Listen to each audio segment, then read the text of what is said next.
दोस्तों जामिया मिलिया इस्लामिया में बहुत पहले सीए में प्रोटेस्ट हुआ था और बहुत सारे बच्चों को पिटाई हुई थी दिल्ली पुलिस के द्वारा। अभी भी जामिया मिलिया इस्लामिया में प्रोटेस्ट चल रहे हैं। अभी मुस्लिम कोटा ख़त्म हुआ है या नहीं हुआ है इस वीडियो में जानेंगे। और बहुत सारे बच्चे कंप्लेन कर रहे हैं सोशल मीडिया पे, उसको भी मैं दिखाऊंगा कि अब मुस्लिम कोटा जामिया में ख़त्म हो गया है क्योंकि यहाँ के वीसी जो हैं वो बीजेपी के चहेते आ गए हैं। ये कंप्लेन है। अब हकीकत क्या है ये वीडियो में आपको प्रूफ देखने को मिलेगा। सबसे पहले जामिया मिलिया इस्लामिया में क्या क्या बवाल है एक रीकैप दिखा देता हूँ। यहाँ देख सकते हैं student federation of India JMI unit ने अभी प्रोटेस्ट किया था और आप देख सकते हैं कितना भीड़ है और ये इसी फरवरी के महीने में हुआ था। और अभी आप देखेंगे बहुत सारे न्यूज़ मीडिया चैनल और इनके वेबसाइट्स तो दिखेंगे सस्पेंशंस, सर्विलेंस और silencing, understanding the student crackdown at Jamia Millia Islamia.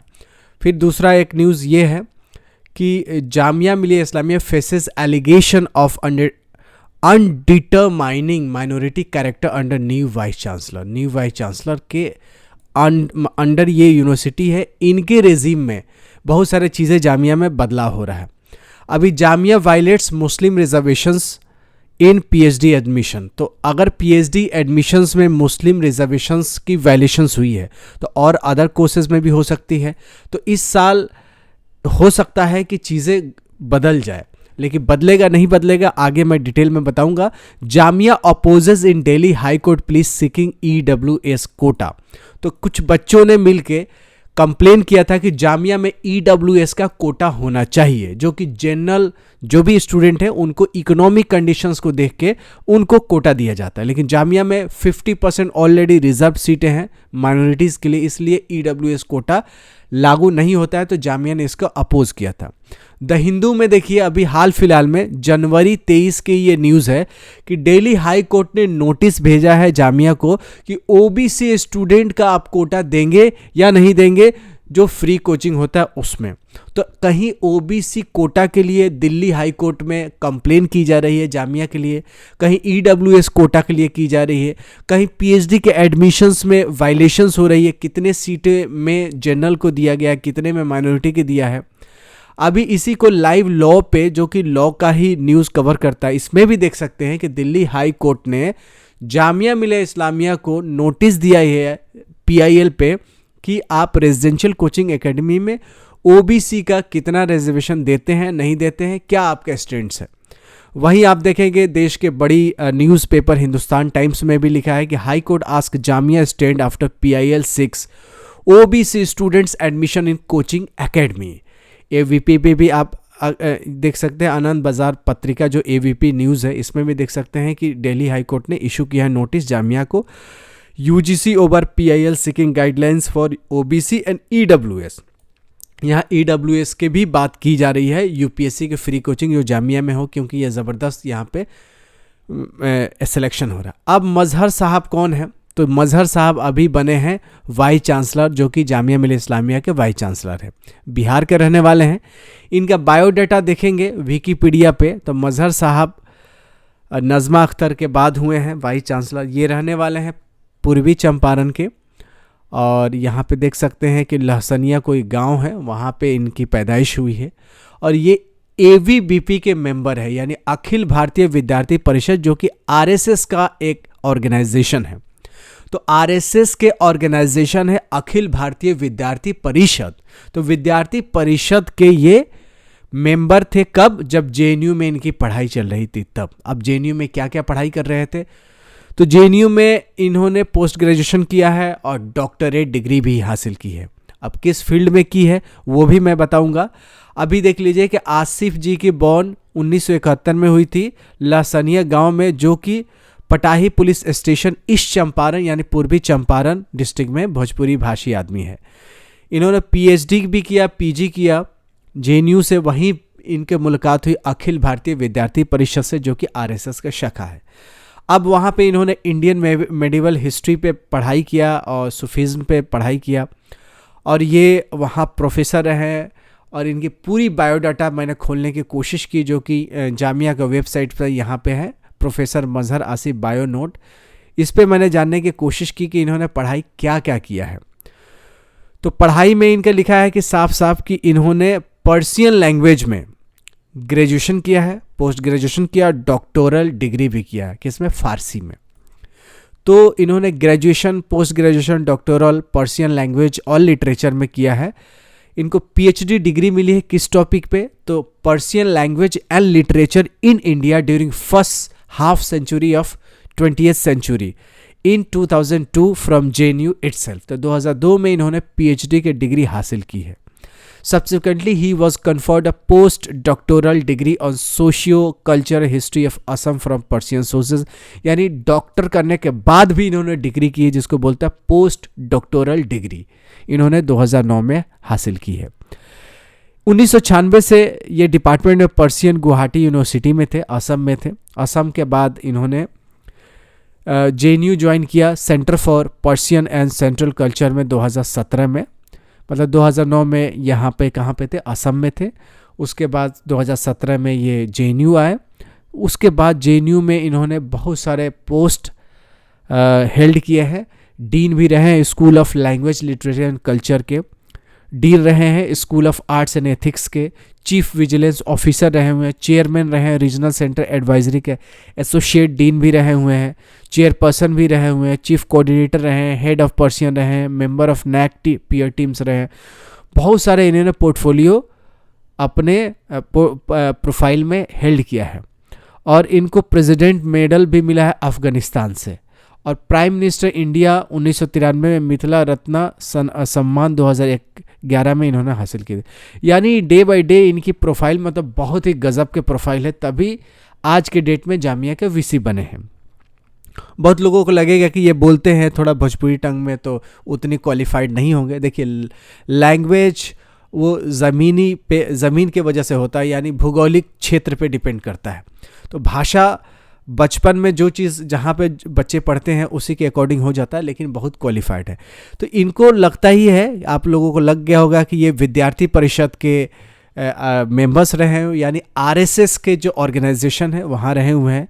और इसी वजह से SFI ने, ऐसा नहीं है कि मेंबर के होने की वजह से, इनका डीप जो रिसर्च किया गया है वो रिसर्च में आया है। टाइमलाइन, ये timelinedaily.com पे जाएंगे तो ये इन्होंने लिखा है कि जामिया ने 2024-25 के एडमिशन में PhD में इन्होंने धांधली की है। कैसे धांधली की है ये देखिए, मुस्लिम स्टूडेंट 4 सीटें थी तो 2 मुस्लिम होना चाहिए था, 2 नॉन मुस्लिम, तो यहाँ 3 नॉन मुस्लिम आए और 1 मुस्लिम स्टूडेंट आए मास कम्युनिकेशन में। 7 जहाँ सीटें थी वहाँ 6 नॉन मुस्लिम आए, 1 ही मुस्लिम आए, तो यहाँ 3 और 4 का रेशियो में होना चाहिए था।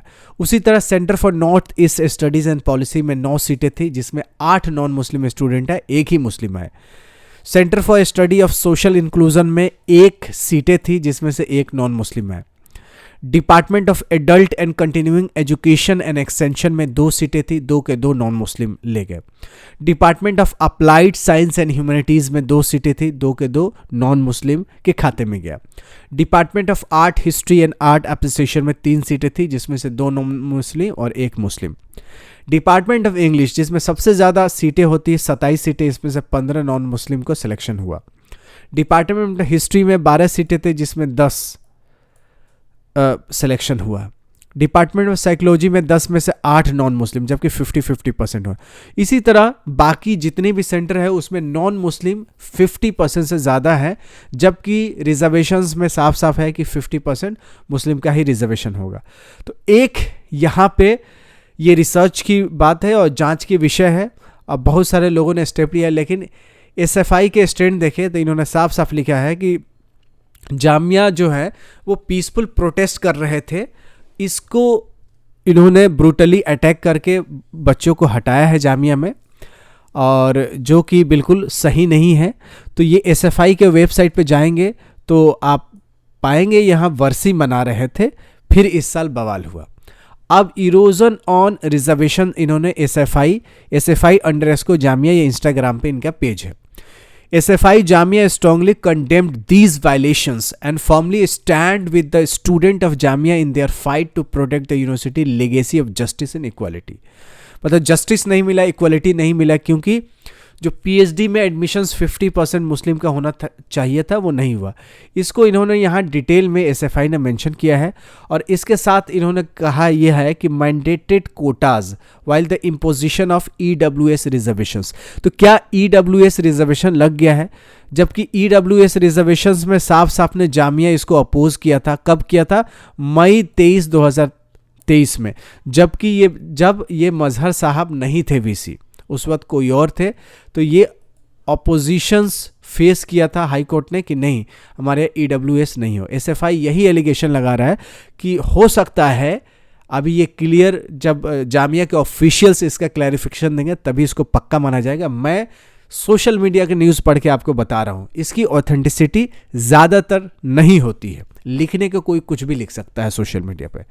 तो impositions EWS reservation further erode Jamia autonomy.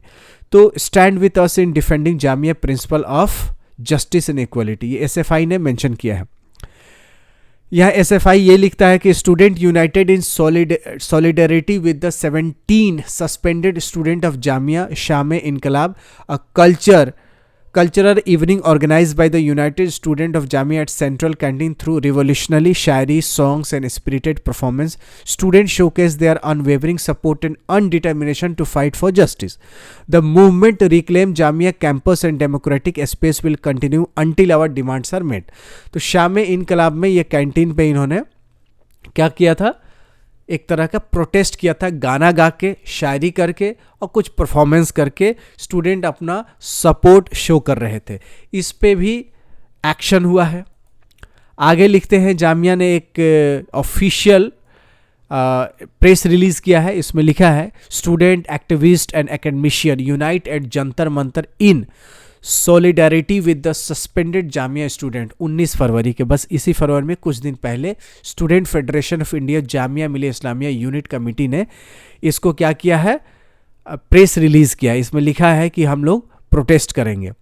तो प्रोटेस्ट के लिए जंतर मंतर पे इन्होंने डेट रखा कि हम लोग the memorandum submitted earlier had given to the administration 48 hours, कि इनको जो सस्पेंशन हुए हैं इनको रिवोक किया जाए।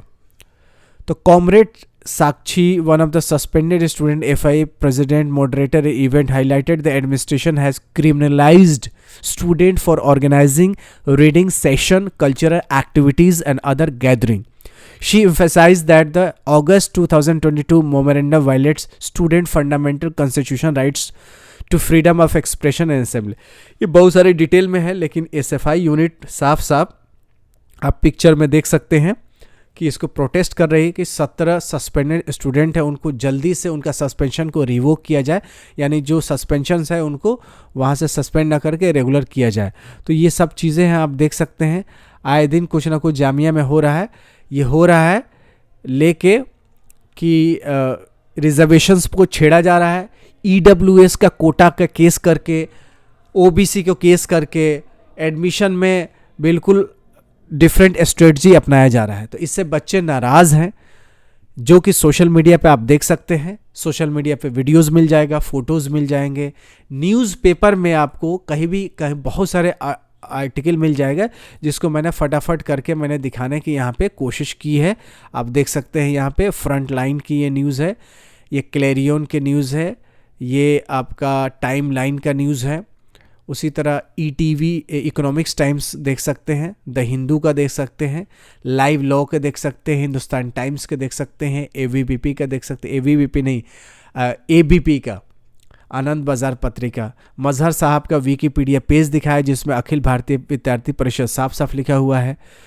इनका फ़ोटो भी दिखा दिया, इनका बायोडाटा भी दिखा दिया. तो मोटा मोटी ये है कि जामिया में अगर ये जो ट्रेंडिंग है कि 50% रिजर्वेशंस को फॉलो नहीं किया गया है, तो शायद जस्टिस स्टूडेंट के साथ तो नहीं हुआ है. मेरे ख्याल से जस्टिस होना चाहिए, जो रिजर्वेशन पॉलिसी है उसको फॉलो करना चाहिए. अब ये जो न्यूज़ छपी है इस पे जामिया के ऑफिशियल जो कम्युनिकेशंस देखते हैं, जो मीडिया कोऑर्डिनेटर्स हैं यूनिवर्सिटी के, जो ज़िम्मेदार लोग हैं जो मीडिया से वार्तालाप करते हैं, उनको क्लैरिफाई करना चाहिए, सफाई करना चाहिए. और जो स्टूडेंट ये आर्टिकल लिखते हैं उनको लीगल लेटर में भी इनको देना चाहिए कि आपने ऐसा ऐसा क्यों किया है, इसका जवाब चाहिए. तो लीगल चीज़ें पेपर पे लड़ाई होगी तो अच्छी बात है, प्रोटेस्ट करके लड़ाई झगड़ा करना, वायलेशन करके कुछ जामिया में तोड़ फोड़ करना या बच्चे का जो पढ़ाई है उस पर हैम्पर करना, ये मेरे हिसाब से सही नहीं होगा। जो भी चीज़ें हुआ है उसको पेपर पे होना चाहिए, लीगल चीज़ें होना चाहिए। भले RTI फाइल करके, राइट टू इन्फॉर्मेशन एक्ट, या कोर्ट में जाके या डायरेक्ट पेपर दे के आप मीडिया कोऑर्डिनेटर या वाइस चांसलर से डायरेक्ट बात होना चाहिए कि इस पे इस जो चीज़ें हुई हैं इस पे आप लोगों का स्टैंड क्या है, आप लोग क्लैरिफाई कीजिए। देश के जनता को, देश के युवाओं को बताइए क्या मुस्लिम रिजर्वेशन ख़त्म हुआ है या नहीं हुआ है, 50% है या उससे कम हुआ है, OBC का रिजर्वेशंस का क्या स्टैंड है, EWS का क्या है, अगर ऐसा है तो 50% PhD में एडमिशन क्यों नहीं दी गई है, ये चीज़ें पूछ सकते हैं। मुझे उम्मीद है कि मैं जो सोशल मीडिया पे जो चीज़ें हैं वही बताया हूँ। ज़िम्मेदारी से आप इस न्यूज़ को देखें और ज़िम्मेदारी से सही प्लेटफॉर्म पे इसकी पुष्टि करें। TBIT आपको ये सारे न्यूज़ को पुष्टि इसलिए नहीं करता क्योंकि मीडिया में, ऑनलाइन पे, प्लेटफॉर्म पे कुछ भी कभी भी कोई लिख देता है जो कि आगे चल के बवाल मचता है। तो मेरा साफ डिक्लेरेशन है कि इसको सही तरीके से आप इस न्यूज़ को समझें। जब तक कि प्रोस्पेक्टस में कोई इस साल जो आने वाला प्रोस्पेक्टस है उसमें EWS का, OBC का क्लैरिफिकेशन जब तक नहीं आ जाए तब तक जो पहले के जामिया के एडमिशन के पॉलिसी है वही मानी जाएगी। यकीन करता हूँ आप समझदार हैं और इसी हिसाब से एक्शन लेंगे। आप लोगों का राय क्या है कमेंट बॉक्स में ज़रूर बताएं।